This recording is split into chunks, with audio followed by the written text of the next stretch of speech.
transformation en profondeur qui a été apportée pour le secteur de l'industrie. L'IS, l'impôt sur les sociétés, va baisser en 2020 de 31 à 28%, avec une orientation programmée pour atteindre 20% dans les prochaines années. Nous souhaitons accompagner davantage les industriels pour pouvoir se réaliser complètement.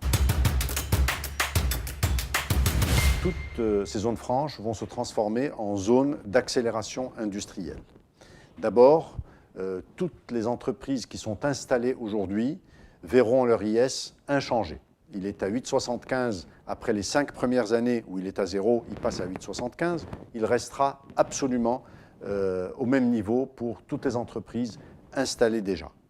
Pour les entreprises qui sont en devenir et qui se préparent à s'installer au Maroc, dans ces zones-là, qu'elles soient nationales ou internationales, elles auront 5 ans d'IS à 0, je dis bien 5 ans d'IS à 0, et par la suite, elles passeront à 15%. Donc nous allons avoir deux taux, 15% et 20%, qui fait que le taux d'IS pour le secteur industriel baisse considérablement, comme vous pouvez le constater.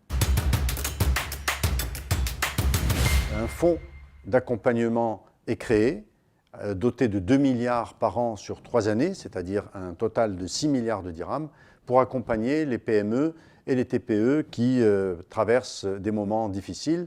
L'essentiel pour nous est de mettre une batterie de mesures qui vont accompagner le tissu économique marocain, qui est constitué en majorité par ces TPE et ces PME.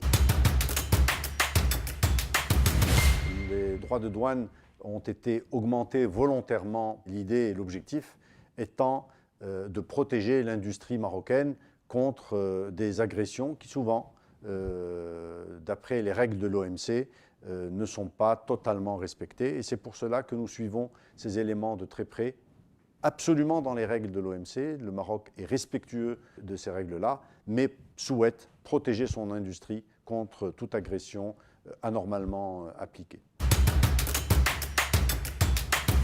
Nous avons eu des assises régionales au niveau des 12 régions pour le commerce, puis suivi des assises nationales avec 1500 recommandations classées avec les opérateurs du secteur. Nous avons présenté ces recommandations aux assises de la fiscalité et nous nous préparons avec le ministère des Finances à proposer toute une batterie d'accompagnement pour ce secteur, une nouvelle stratégie qui sera mise en place dès début 2020, accompagnée par toutes les mesures de fiscalité, de couverture sociale, etc. Parce que le secteur du commerce est un secteur extrêmement important qui, dans notre tissu économique et social, joue un rôle essentiel.